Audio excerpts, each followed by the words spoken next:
this video, I'll show you how to create a dynamic up and down effect in CapCut using the Rotate tool. Let's use this video clip as an example. Drag and drop your video into the timeline.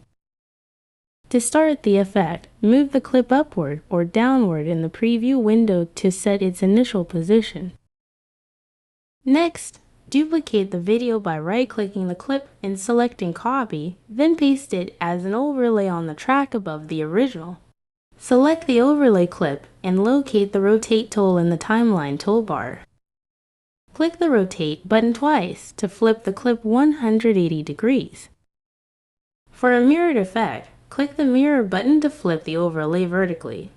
Adjust the overlay's vertical position so it mirrors the original clip. Positive y-axis values become negative or vice versa. With the overlay clip selected, go to the Mask tool and choose a horizontal mask.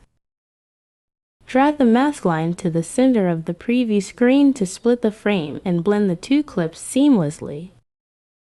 That's it. If this helped, subscribe for more editing tips. Thanks for watching.